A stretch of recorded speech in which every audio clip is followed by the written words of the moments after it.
du Tchad, à l'instar de ceux du reste du monde, célèbrent chaque année la fête de Noël. Cette fête d'origine romaine, célébrée majoritairement la nuit du 24 et la journée du 25 décembre, et pouvant avoir une signification culturelle ou religieuse, commémore la naissance de Jésus de Nazareth. Pour parler de cette fête, nous recevons aujourd'hui sur ce plateau le pasteur Garba Azer de l'ACT, Bonne Nouvelle de Walia. Pasteur, bienvenue. Merci. Nous avons sur ce plateau également Mbete Félix, le sociologue. Bienvenue. Merci, Joël Noël. Merci également à vous. Nous avons Abbé Nassis Dedanum. Il est vicaire à la paroisse Espérance de Walia, étudiant à la faculté de médecine CHU, Bon Samaritain. Bienvenue sur ce plateau. Merci. Et enfin, nous avons le porte-parole de la police, Paul Manga. Bienvenue. Merci, Joël Noël. D'accord. Merci également à vous. Nous commençons par la première question. Monsieur le pasteur Garba Azer, racontez-nous un peu la jeunesse de cette fête de Noël. Merci de nous avoir donné l'opportunité de parler de cette fête qui est purement religieuse, mais qui aujourd'hui est devenue une fête mondiale qui touche toutes les couches sociales, chrétiens ou non chrétiens, jeunes ou âgés, mais cependant sa portée qui devait attirer l'attention de ceux qui la célèbrent passe souvent inaperçue. Et il faut le comprendre, Noël a une base biblique qu'on dirait prophétique. Son origine est vraiment prophétique parce que les prophètes ont prédit cette naissance tel que le prophète Ésaïe en a parlé deux fois sur comment cette fête célébrée devait avoir lieu par la naissance d'un enfant. Et Michel va préciser l'origine, sinon le lieu où naîtra cet enfant. Et il faut le comprendre. Noël est la naissance d'un enfant, mais il n'est pas resté un enfant. Il est devenu un fils. Parce que Ésaïe en a dit, un enfant nous est né, un fils nous est donné. Particulièrement Ésaïe 7, le verset 14, nous parle de cela. C'est une prophétie et qui les évangiles vont dire sa réalisation. Et ça, c'est une fête religieuse qui parle de cela. Mais historiquement parlant, c'est, comme vous l'avez dit dans votre présentation, elle se base sur une date païenne, probablement le roi Constantin, au IVe siècle, qui célébrait ce qu'on appelle le Dieu Soleil, la fête du Dieu Soleil. Et quand il est devenu chrétien, il continuait à célébrer cette fête, et les chrétiens convaincus du paganisme ne pouvaient pas s'associer. Et ils ont dit, mais pourquoi pas célébrer la naissance de Dieu de la justice? C'est-à-dire, Jésus était ce Dieu de la justice. Et c'est ainsi que les chrétiens ont commencé à célébrer la Noël en remplaçant le contenu de la Noël romaine par la naissance de Jésus. Et donc voilà un peu historiquement l'aspect de Noël. Donc, mais généralement, les gens font cette confusion en disant que c'est une fête vraiment païenne, comme vous l'avez suggéré tout à l'heure. Est-ce que l'Église est d'accord avec cette théorie ou avec ce que les gens racontent? Oui, en fait, tout ce qu'on trouve dans le monde, le propriétaire, c'est Dieu le créateur. Oui. Si les païens, les hommes, dans leur ignorance, ont choisi une date, c'est lui qui donne l'intelligence et la sagesse de choisir quelque chose, c'est Dieu. Oui. Et ici, c'est pas que l'événement de la naissance de Jésus n'a pas eu lieu. Je venais de le dire, les prophéties ont parlé de cela et cela s'est accompli. Et les évangiles tels que Matthieu, Luc en parlent. Oui. Et donc c'est réel, l'événement de la naissance de Jésus est réel, mais Dieu a fait taire la dimension date. Oui. La dimension date, Dieu l'a fait taire. Parce que vous comprenez, si on essaie un peu d'escruter les Écritures, il n'a pas vraiment voulu le dire parce qu'il y aura des rivaux qui vont chercher à le tuer. Tel que le roi Hérode. Et il avait trouvé refuge en Afrique, en Égypte. Et donc, sur cette dimension ottomane mise sous le secret divin, alors la date a été vraiment sous silence. Oui. Et maintenant, les chrétiens, en disant, comme c'est un événement qui mobilise tout le monde, alors nous changeons le contenu. Oui. C'est simplement la date qui a été retenue le 25 décembre, qui a été retenue, mais le contenu est purement biblique. Ok.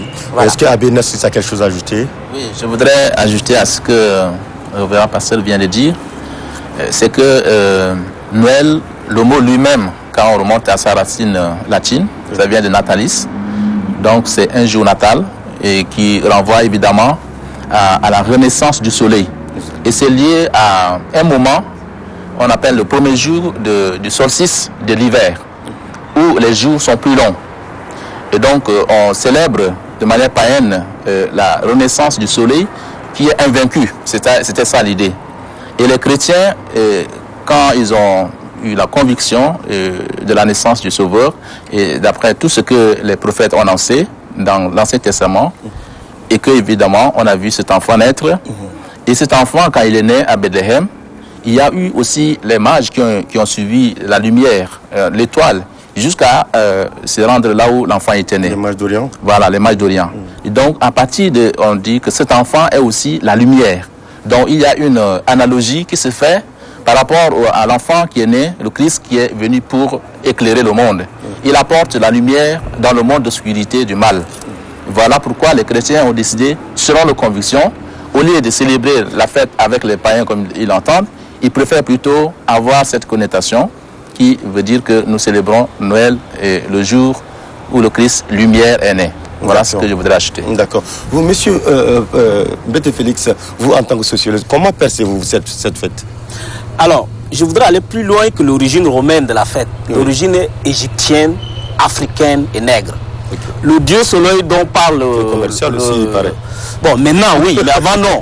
Oui. Ce dieu soleil-là, Oui. c'est le dieu Ra de Kenga. Ok. Si vous voulez, le dieu sourd de Sarah. C'est ce dieu qui était célébré en Égypte pendant cette période-là. Et vous savez, lorsque d'abord les Grecs, les Romains sont venus piller l'Égypte, ils ont pris cette tradition. Oui. Et le pasteur l'a dit, Jésus est revenu en Afrique, hein, sur ces terres. Et donc c'est pour faire savoir aux gens que la chrétienté a une racine africaine nègre, Oui. mais païenne, comme tout le monde le connaît. Et donc c'était un dieu païen qui est le dieu soleil, le dieu Mbang. Comme si on veut le traduire mot à mot. Donc voilà, pour cette référence aujourd'hui, il faut relaver. Donc c'était païen, Oui. c'était égyptien, c'est nègre, c'est noir, c'est africain. Oui. Voilà, c'est juste pour donner plus de précision à l'historicité Oui. de la fête païenne qui a donné naissance à la fête aujourd'hui qui est chrétienne, voilà, religieuse. D'accord. Monsieur Paul Manga, vous qui êtes le porte-parole de la police, généralement, quand il y a une grande fête de ce genre, la ville est en ébullition, il y a beaucoup de mouvements. Vous qui êtes dans la police, quelles sont les dispositions que vous avez prises pour pouvoir permettre à la population de célébrer cette fête correctement? Merci pour la question. Je pense qu'il va de soi que pour chaque fête, les forces de défense et de sécurité s'organisent, n'est-ce pas, pour la sécurité de cette fête. Pardon. Oui. Cette fête de Noël dont vous venez d'en parler amplement ne fait pas exception. Oui.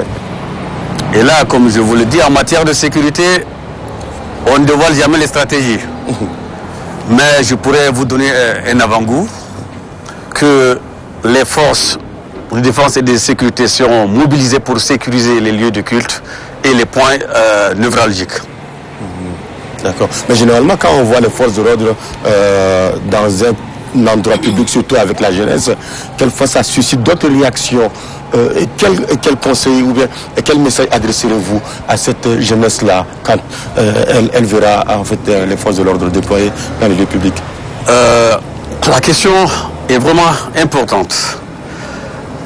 Pour les jeunes, ou soit la jeunesse comme vous le dites, la présence des forces de l'ordre dans les points névralgiques, ou soit les lieux de culte, est un obstacle? Non. Je dirais non. Que cette jeunesse doit plutôt se sentir en sécurité quand elle voit, n'est-ce pas, les forces de l'ordre. Ces agents, n'est-ce pas, de forces de l'ordre sont là pour leur sécurité. Exact. Ils sont là pour tous les citoyens. Ils sont là pour accompagner la jeunesse dans cette fête qu'elle doit, n'est-ce pas, célébrer dignement, c'est-à-dire d'une manière citoyenne, à ne pas se laisser emporter par l'émotion ou soit la joie. Et ne dit-on pas que l'abondance nuit parfois? Exact. D'accord. Monsieur le pasteur, je m'adresse au pasteur Garba, bien sûr. Quel comportement adopter pour pouvoir réussir la fête de Noël, surtout pour un chrétien? En fait, que ce soit le chrétien ou que ce soit le non-chrétien, c'est lui qui célèbre la fête de Noël devait retenir quelque chose. On ne célèbre pas l'anniversaire d'un enfant. On célèbre la naissance d'un enfant qui est devenu fils et qui avait une mission, qui a cette mission et cette mission s'est accomplie. Et donc, quand on célèbre, c'est pour se souvenir de ce que ce fils a accompli. Exact. Si seulement les prophéties parlaient de la naissance d'un enfant tout court, alors la dimension théologique ou la portée théologique échapperait à tout le monde. Exact. Mais ici, Dieu a pris la précaution de le signaler. Si un enfant reste longtemps un enfant, il ne sera jamais un héritier. Ne peut devenir un héritier et accomplir la mission ou la volonté du Père que lorsqu'il devient fils. Et donc ce fils est né, a grandi et il est mort à la croix pour sauver l'humanité. Donc c'est la naissance d'un sauveur. Et c'est cette portée-là qui passe souvent inaperçue. Mais quand on a cette portée théologique à l'esprit, alors on s'abstiendrait de ce qui nous ramène encore en arrière. Et donc, il y a deux choses. Il faut, comme on appelle, distinguer l'essentiel du secondaire, de tout ce qui est secondaire. L'essentiel, c'est quoi? L'essentiel, c'est la naissance d'un sauveur. Exact. Qui est venu nous sauver de la mauvaise manière de vie qu'on avait. Et donc, quand on vient célébrer, alors on doit se souvenir de ce que ce fils ou ce sauveur a accompli pour ne pas qu'on reparte encore en arrière. Ésaïe l'a dit, sa mission c'était de venir libérer les captifs. Captifs dans le sens, pas des esclaves, mais dans le sens spirituel. Des captifs du péché. Et donc celui-ci est venu nous délivrer de notre vaine manière de vivre, parce que Dieu nous a tant aimé, selon Jean 3,16. Dieu a tant aimé le monde qu'il a envoyé son Fils unique afin que quiconque croit en lui ne périsse point, mais qu'il ait la vie éternelle. Alors quand moi, je viens célébrer Noël, c'est cette pensée-là qui doit occuper mon cœur. Et donc je ne dois pas faire des choses qui doivent me ramener en arrière. Je dois plutôt faire des choses qui doivent m'aider à grandir. Et donc, c'est cette pensée, cette portée théologique-là qui manque souvent à nos jeunes, qui manque souvent à ceux qui se laissent emporter et qui créent la désolation. Il est venu nous donner la joie. Alors, si on doit célébrer, restons dans la dimension joie. Mais lorsqu'on va s'enivrer, jusqu'à ce qu'on crée une désolation pour des familles en fête ou dans la joie, ça veut dire qu'on passe à côté de la portée théologique et là, on minimise ou on méprise cette mission qui a été accomplie. Voilà un peu ce que je voudrais vraiment dire. Et c'est cette portée théologique-là, quand on l'a en vue, alors elle nous aiderait à mieux célébrer et avoir un bon comportement responsable. D'accord. Ouais. Abbé Narcisse, comment célébrez-vous cette fête au sein de votre paroisse?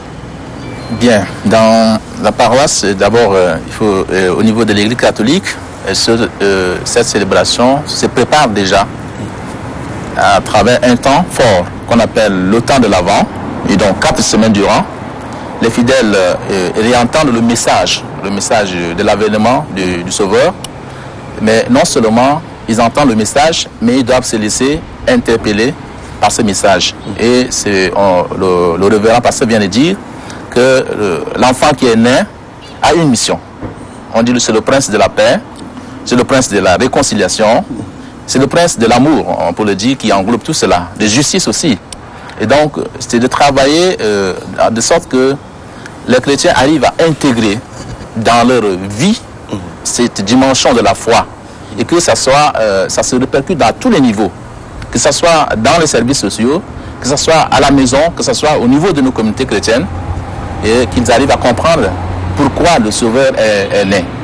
Et c'est à partir de là qu'on peut vraiment vivre cette fête.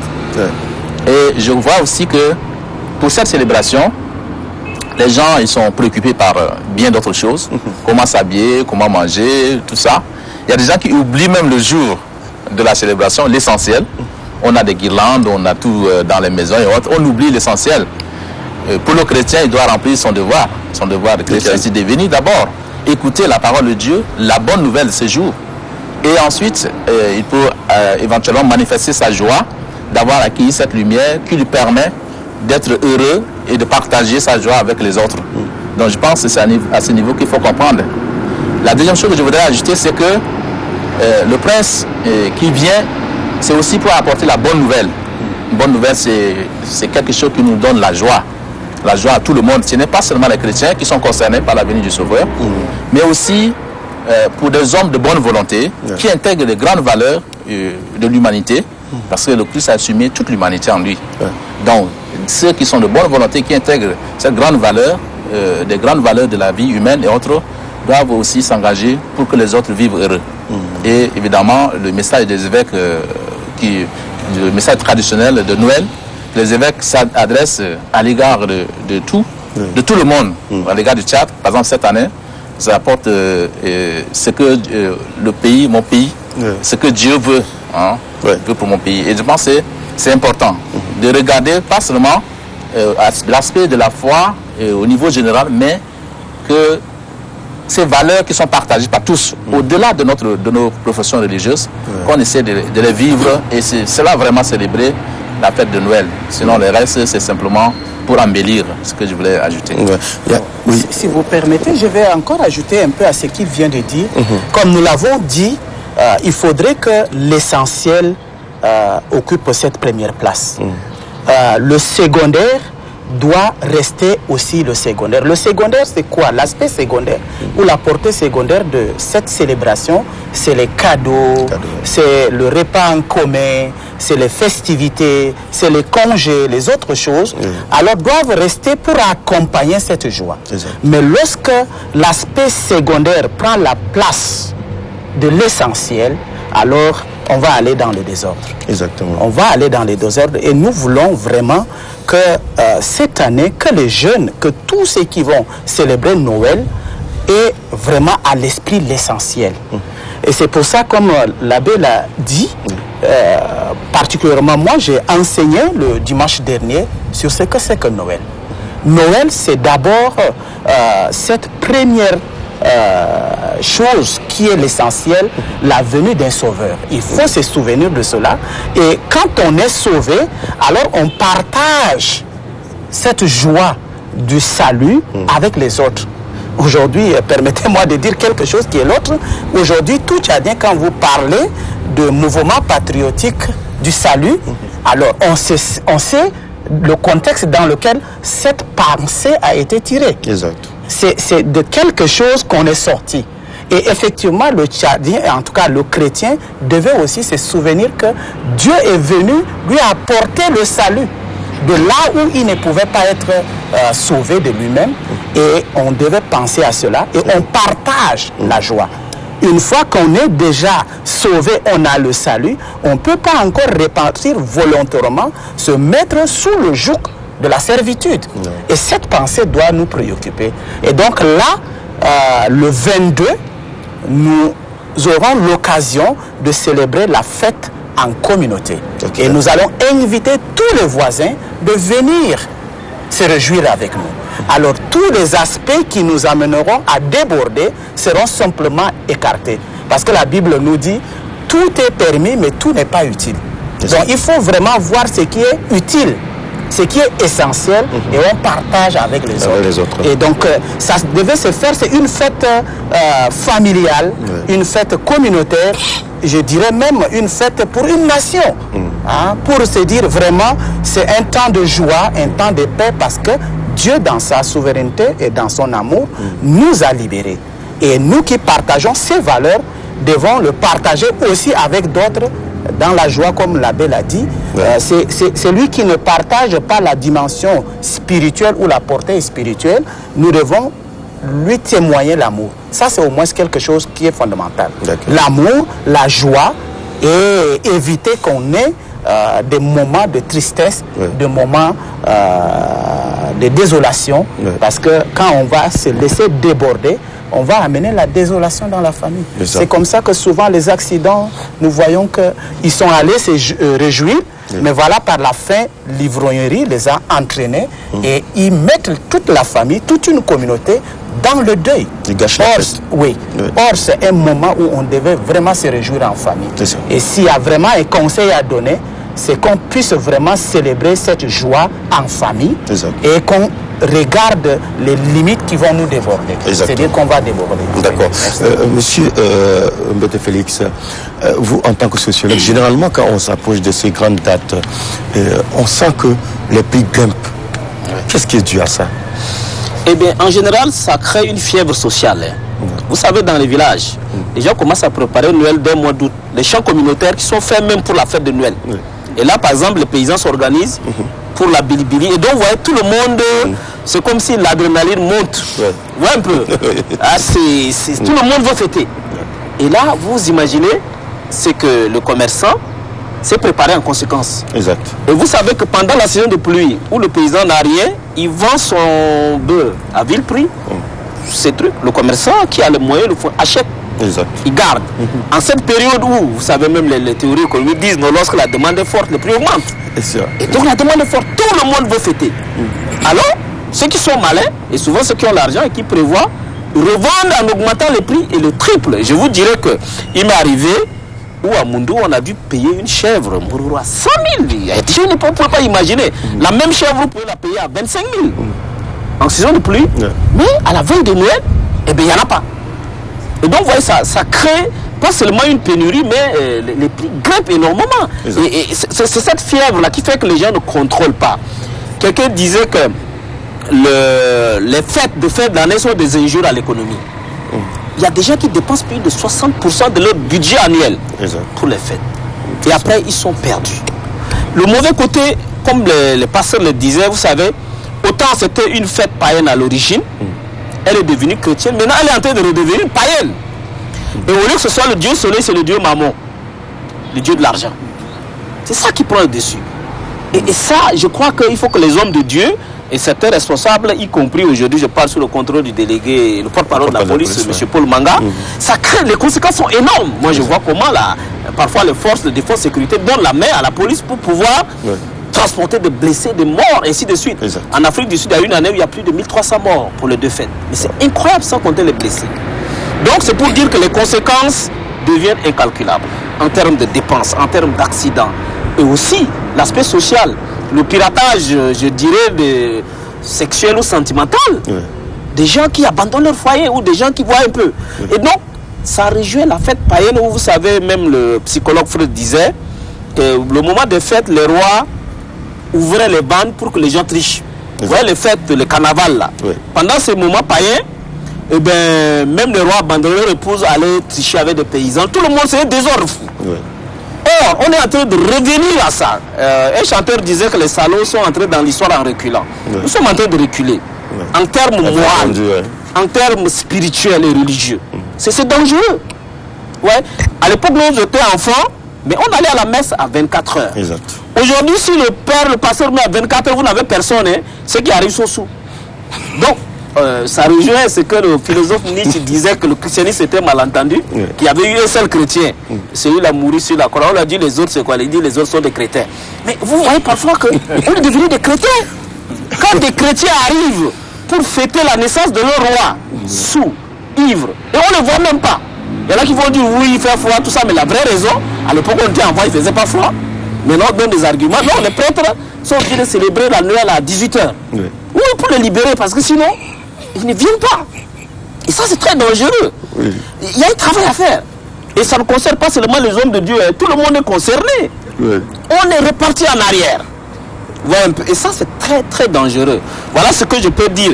Et un point important, la naissance de Jésus, moi, il y a 2 actes qu'il a posés. Non seulement il est venu annoncer l'amour, la paix, la justice. Mais dans sa vie, il a posé 2 actes qui doivent nous interpeller, nous, les chrétiens, nous, les Tchadiens en général. Parce que n'oublions pas que ce qui est bien, la fonction sociale des fêtes, c'est que ce soit la naissance du prophète ou la naissance de Jésus, les jeunes chrétiens musulmans se retrouvent, ils se donnent des rendez-vous. Ouais, ça perd une cohésion. Ça, c'est un point positif. Le problème, c'est qu'ils vont aux excès. Et donc, n'oublions pas que pendant ces moments-là, parfois on oublie que Jésus est venu chasser les vendeurs de pigeons, de cola et de criquets dans le temple. Aujourd'hui au Tchad, il y a beaucoup de vendeurs de pigeons. Dans l'église comme dans la fonction publique. Et un acte, c'est quoi? Il a fait descendre Jaché, le vendeur, le collecteur d'impôts, le corrompu, là, pour lui dire, mais vends bien. Il a vendu. Aujourd'hui, je crois que le message, il faut que Jésus vienne nous sauver de nos cœurs corrompus. Une corrompue à ciel ouvert. Qu'il demande aux ceux qui ont volé l'argent là de restituer. Un peu comme Jésus. Moi je crois que c'est le message de Noël de 2019 où les autorités sont en train de les attraper par force là. Il faut leur dire qu'on peut aller manger avec eux pourvu qu'ils revendent un peu, ils donnent aux pauvres. Parce que les pauvres, il y en a qui ne peuvent même pas fêter avec un poulet aujourd'hui. Et ça c'est grave. D'accord.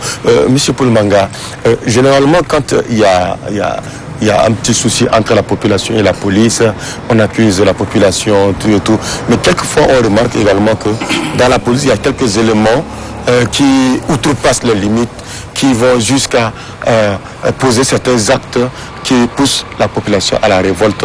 Est-ce que vous avez un message particulier à adresser à ces éléments-là? C'est des êtres humains. Tout à l'heure, les religieux en ont amplement parlé. Ceux qui sont censés, n'est-ce pas, suivre, de respecter la parole de Dieu même des vies. Les policiers sont d'abord des humains. Et comme dans toute société, il y a toujours des brebis galeuses. Exactement. Mais cela n'exclut pas la mission essentielle, n'est-ce pas, du policier. Et à ces brebis galeuses, je pense que là, nous ne faisons pas de tapage médiatique. Mais au niveau de la police, quand on constate ces cas, les sanctions tombent d'office. Mais là, il n'y a pas de tapage au-dessus et de l'extérieur, on ne peut pas le savoir. Il y a des révocations, il y a des suspensions au niveau de la police pour ces brebis galeuses. Mais, comme on l'a dit au départ, que la population ait confiance en sa police. Car il n'y a pas de police sans citoyens. C'est la population qui fait, n'est-ce pas, la force de la police. Mais que la population se demande d'où viennent ces policiers, ce ne sont pas des extras. Tout policier est issu d'une famille. Absolument. Et cette famille habite quelque part dans un carré, dans un quartier, dans un arrondissement. Donc le policier fait partie intégrante de la société. Et il est aussi citoyen comme tout d'autres. Il n'est pas au-dessus de la loi. S'il abuse, n'est-ce pas, du pouvoir qui lui sont conférés, alors les textes sont là et elles seront appliquées dans toute leur rigueur. D'accord.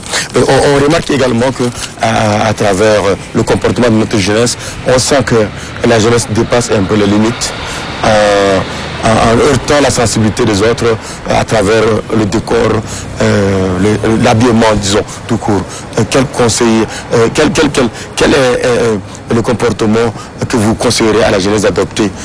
Également, n'oublions pas également ce que les policiers appellent le racolage ou autre. Vous dites la jeunesse. Oui. La jeunesse adopte, n'est-ce pas, des comportements déviants. Et c'est notre devoir, n'est-ce pas, de l'accompagner pour qu'elle puisse revenir sur le bon chemin. En la sensibilisant. Le fait que ces jeunes sont issus des familles. Donc chaque parent, chaque tuteur, chaque responsable est, donc, tout citoyen est responsable chez lui. Donc l'éducation commence d'abord à la maison et elle se poursuivra à l'école ou comme ailleurs dans des formations professionnelles. Donc, nous disons à nos cadets que la fête, c'est la joie. L'a souligné tout à l'heure le sociologue. Lors de fêtes, nous déplorons, nous enregistrons beaucoup de cas d'accidents et qui sont parfois mortels. Et ces accidents sont dus, pour la plupart, à l'excès de vitesse, à la conduite dans l'état d'ébriété. Donc c'est des choses à bannir, comme l'on souligne également les religieux. C'est des fêtes religieuses. Et qui dit religion, dit soumission à la volonté de Dieu. Donc que nos cadets, nos enfants, prennent conscience de leur situation. Comme je l'ai dit au départ, quand on n'est pas conscient de ce qu'on fait, on finira toujours par le regret. Exactement. Monsieur Pété? Oui. Non, en effet, moi je vois souvent, au contraire, moi quand je vois la présence de la police pendant les fêtes, ça me rassure. Parce que leur présence fait qu'aussi les bandits, parce que pendant la fête, il y en a qui en profitent. Ouais. Souvent la police passe seulement là pour sécuriser ceux qui font des accidents, mais voir aussi parce qu'il y a des brebis galeuses, parfois la police ou des bandits qui prennent des motos déjà. Donc la police joue un rôle vraiment dissuasif. Le fait même de les voir, normalement ça doit rassurer. Mais les gens qui doivent se reprocher, suivant ceux qui ne sont pas en règle, quand ils voient la police, commencent déjà à s'inquiéter. La police n'a pas les papiers en règle. Ça c'est normal. Mais généralement la police, la nuit, rassure.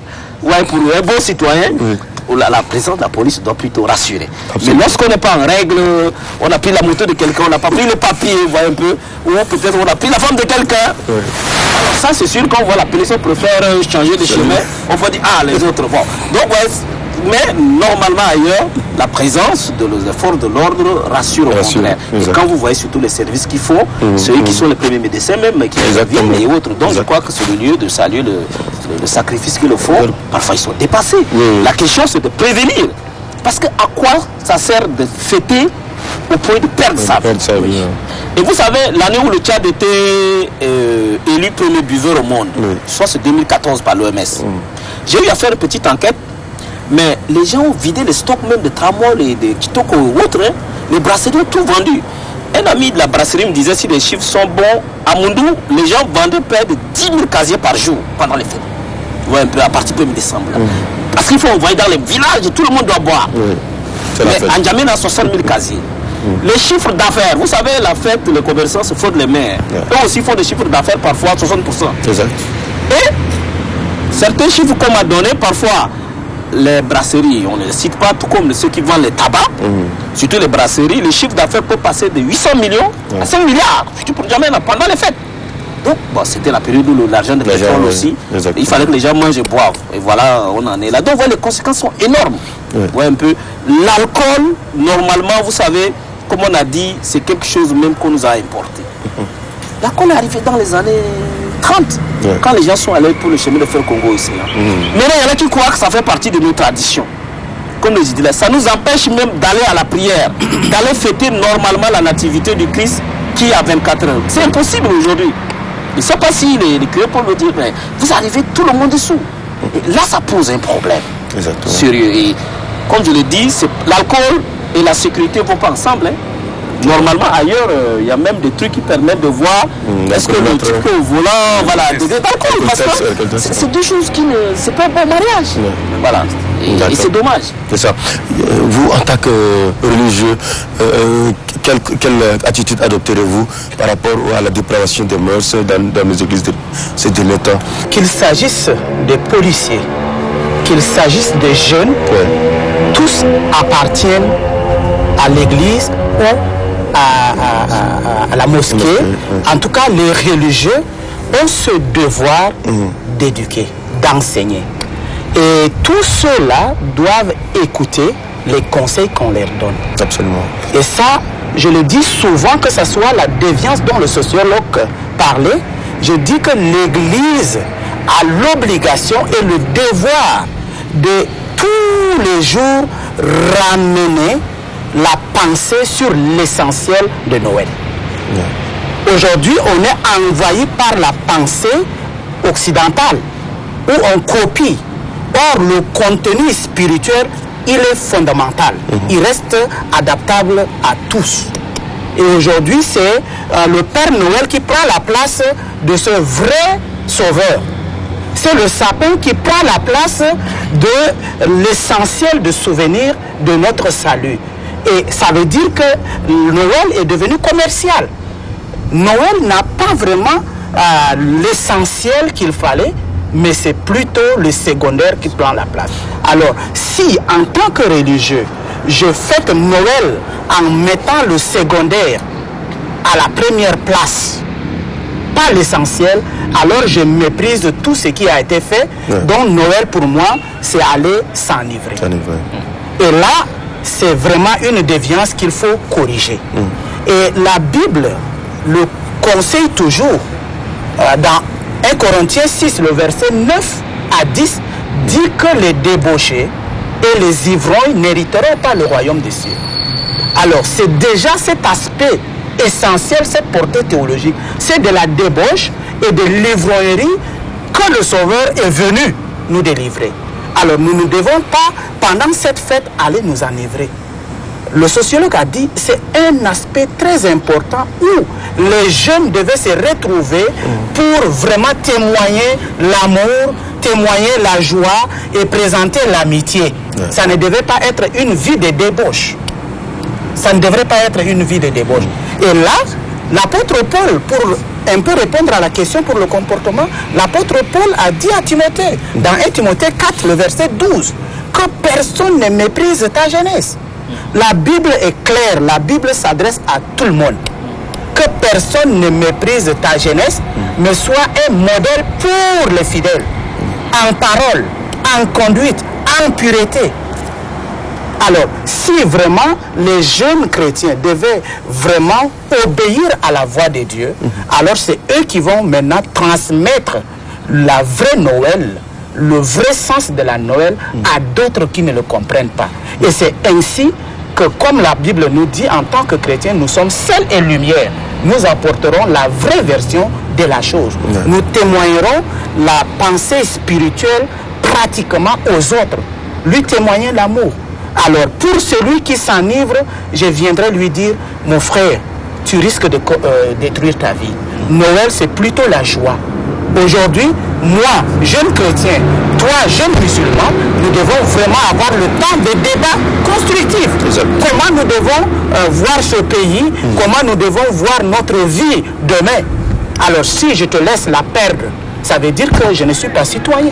Un bon citoyen, c'est celui qui témoigne l'amour à l'autre, c'est celui qui présente la paix. Et alors là, le policier qui est là aussi, venant de la mosquée ou venant de l'église, devait aussi aider ces jeunes à vivre la paix. Ils vont simplement les cadrer et il faut se donner la main. On n'aura pas à se méfier. Alors les policiers apporteront leur devoir de maintenir la paix en les aidant au lieu de les arnaquer. Parce que la Bible dit aussi au corps d'armée de se, comment on appelle, de se limiter à ce qu'on leur donne et pas arnaquer les autres. Ça, la Bible en dit. Et aujourd'hui, c'est désolant. Et ces policiers sont des chrétiens, sont des musulmans, où Dieu leur parle à travers les livres sacrés. Exact. Alors, le problème, c'est l'obéissance. Ma prière est que, pendant cette célébration, que le Dieu, qui est le Dieu au-dessus de tout, touche le cœur et amène les gens à vivre vraiment une vraie vie, une bonne vie. C'est ça qui honore. Qu'une vie, que ce soit du jeune, qu'elle soit de tout citoyen, qu'elle soit une vie honnête. Une vie citoyenne. Où il fait bon vivre. Et réellement, dans la situation où nous nous trouvons, nous devons tout faire pour que le peu que Dieu nous donne, nous puissions nous réjouir avec. Mais le peu qu'il est là, vous allez voir un père de famille abandonner ses enfants et aller vivre la vie de débauche dehors. Or, il a sa femme, il a ses enfants, et c'est ce moment où il devait tout dépenser en famille. Même s'il faut boire, pourquoi ne pas acheter et venir boire à la maison? Le conseil, ce serait de célébrer Noël en famille, que d'abandonner sa famille et aller ailleurs. Ils ne comprennent pas, et ils comprendront la portée théologique de Noël. Exact. Abel-Assis, vous avez quelque chose à ajouter? Oui, moi je voudrais peut-être tirer une forme de conclusion de tout ce qu'on vient de dire. C'est qu'on se rende au moins compte que nous avons des croyants, mais de fidèles chrétiens, mais qui pour la plupart ne vivent pas vraiment l'enseignement qu'ils reçoivent. Et je pense que le message des évêques de cette année, ils sont revenus dessus encore, ils ont décrié, ils ont déploré cette situation, que notre foi n'a jamais influencé nos pensées, nos comportements.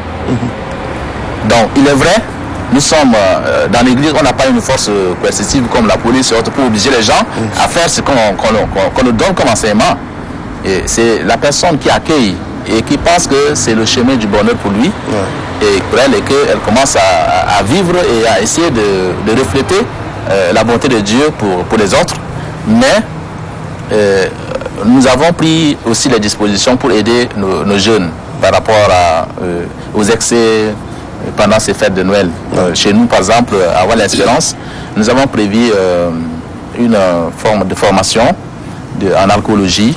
Donc, il y a des gens qui sont revenus, c'est-à-dire qui étaient alcooliques, mais qui ont un moment de leur vie arrêté et qui vont venir partager l'expérience avec les jeunes pour les inviter comment ils sont arrivés à entrer dans cet esclavage et qu'aujourd'hui ils sont libérés. Donc c'est à travers des conférences de sensibilisation et on ne cesse aussi de répéter. Et comme j'ai dit, au temps de l'Avent, nous avons prévu aussi des moments de confession. Donc les gens viennent décharger le péché et autres. Maintenant, il faut se garder pur pour passer l'année. Il ne faut pas encore repartir pour... c'est comme une maman qui lave bien son enfant et puis elle prend encore les caleçons bien... Ça là pour remettre encore. C'est au fait, c'est le travail que nous, peut-être nous allons considérer comme un travail qu'on n'a pas fait. Donc c'est d'inviter les gens à honorer celui que nous célébrons. Ça c'est un mot important. Il faut l'honorer. L'honorer, c'est d'abord accueillir le projet que Dieu a sur nous.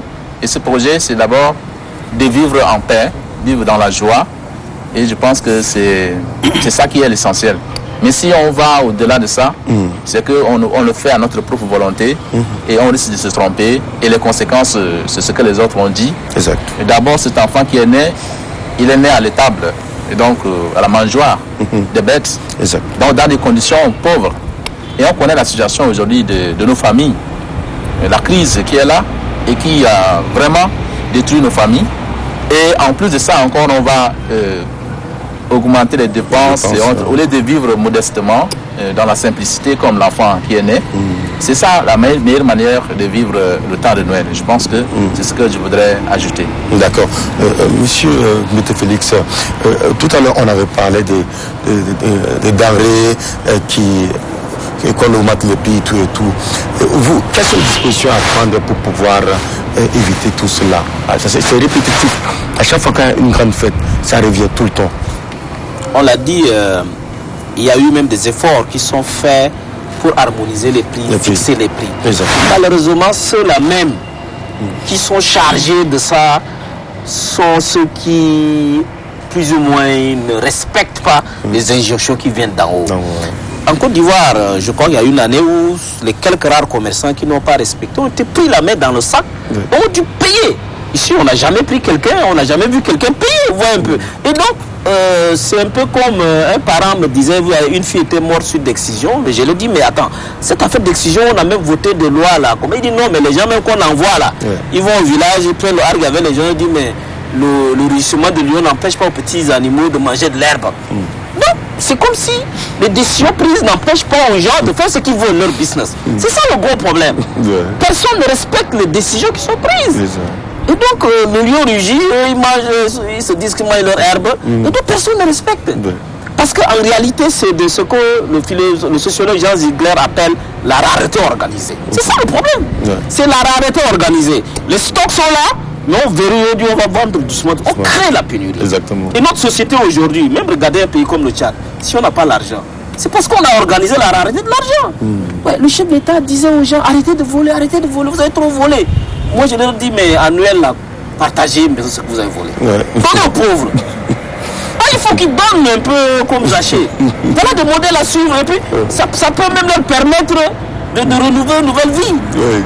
Donc le gros problème au Tchad n'est pas tellement la question comment faire, mais comment faire pour éviter que les gens organisent la rareté. Vous savez, même le sable au bord du Logone là, ça coûte 3 fois plus que celui qui a poussé. Exactement. Les gens décident. C'est le goût de la commodité, tu payes ça. Et donc, est-ce que vous savez que le paysan, malgré qu'on a augmenté le prix des denrées là, lui il ne peut pas venir vendre au marché. Non. On lui arrache depuis le village. Même pour venir à Bordeaux là, on lui prend. Tu quittes Bordeaux pour d'abord te prendre le chemin. Donc, il y a des... Tout organisé. Voilà. Comme dit le pape là, les structures de corruption, de péché sont établies. C'est placé. Donc tout ce qu'on voulait faire là, non, les gens ont déjà prévu, c'est comme les pirates là. Vous mettez l'antivirus, ils ont déjà développé un système pour contourner. Exactement. C'est ça le gros problème. Il faudrait s'attaquer à la racine du mal. Exact. Identifier ceux-là qui sont en train d'empêcher à ce que les prix soient harmonisés et d'empêcher à ce que les pauvres vivent. Parce que vous savez qu'au Sénégal, les études ont montré que la corruption produit chaque année plus de 100 à 200 000 pauvres. Mais au Tchad, ça tue peut-être 500 000 pauvres par an. Parce qu'on a tout verrouillé. Je vous dis qu'il y a des villages où le paysan ne peut même pas manger la viande en ce moment. Monsieur Poulmanga, généralement, quand les jeunes fréquentent certains milieux, il y a toujours ces bousculades. Est-ce que vous avez un message particulier à l'endroit des détenteurs de ces lieux? Qu'est-ce qu'il faut faire? Quelles sont les mesures à adopter quand il y a quelque chose, il y a un mouvement suspect? Avec la police, qu'est-ce qu'il faut faire? Je pense qu'on est en train de se focaliser plus sur les jeunes. Oui. Mais, comme l'a dit tout à l'heure le sociologue, ce ne sont pas que les jeunes. Hein. S'il y a un message, ça doit plutôt s'adresser à toute la population tchadienne. Exactement. Vous savez que nous sommes dans une période où la menace terroriste plane. Exact. Et chaque jour, on attend que des attentats. Oui. Et c'est là où chacun de nous devrait être vigilant. Qu'on soit jeune, vieux, tout le monde doit être vigilant. Les terroristes, c'est hors la loi, attendent toujours les moments propices, c'est-à-dire les moments de fête. Exact. Et là, ce n'est pas uniquement pour la fête de Noël. Non. Il y a également le Nouvel An. Exact. Mais c'est un truc qu'on doit, n'est-ce pas, le faire au quotidien.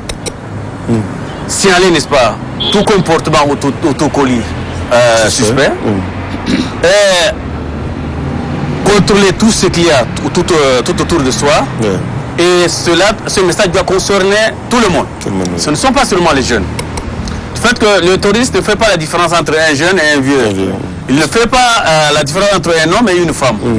Et ils attendent les moments propices, les moments de grands rassemblements comme la Noël, comme le Nouvel An, pour commettre des actes ou faire, n'est-ce pas, des tapages. Donc, tout le monde est interpellé. Et le mot d'ordre, c'est la vigilance et dénoncer tout colis ou tout acte suspect. D'accord. Nous revenons au pasteur de l'église de la CT, Bonne Nouvelle de Walia, M. Garba. Est-ce que vous avez un message particulier à l'endroit des chrétiens du Tchad?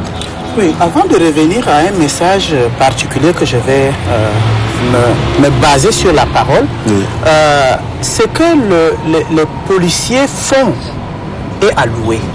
Parce que la vie humaine est sacrée. Et on doit vraiment la garder et on doit prendre soin d'elle. Parce que la Bible même dit que l'homme n'est pas maître de son souffle. Ecclésiaste 8:8. L'homme n'est pas maître de son souffle, il n'a aucun pouvoir sur de sa mort. Alors ce que les policiers font, c'est pour aider tout le monde à ne pas perdre leur vie. Et on devait vraiment les aider. Parce que qu'on soit jeune ou qu'on soit âgé, on sort d'une famille et on a une famille. Absolument. Et la responsabilité première de tout responsable de famille, c'est de veiller sur cette famille. Exactement. Et donc, c'est à un niveau bien déterminé de famille. Et parce que la famille fait partie, c'est la cellule de base de la société. La police vient couronner. Et si ce travail se fait à la base de la famille nucléaire et de la famille communautaire comme l'Église et les autres religions, c'est-à-dire, c'est vraiment aider les jeunes ou aider les hommes à veiller sur leur vie. Parce que la vie est sacrée. Et donc, ce que je disais, le conseil, s'il y a un conseil à donner, c'est de parler de ce que j'avais déjà dit dans 1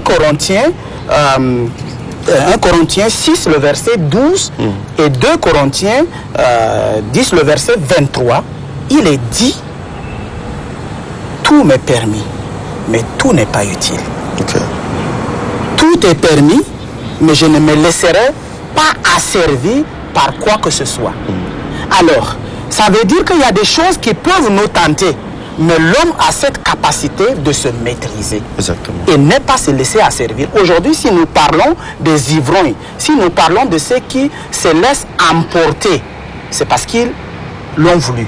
Sinon, ils ont le pouvoir de dire non. Et de dire, je ne peux pas me laisser asservir. Merci. Parce que cela n'est pas utile.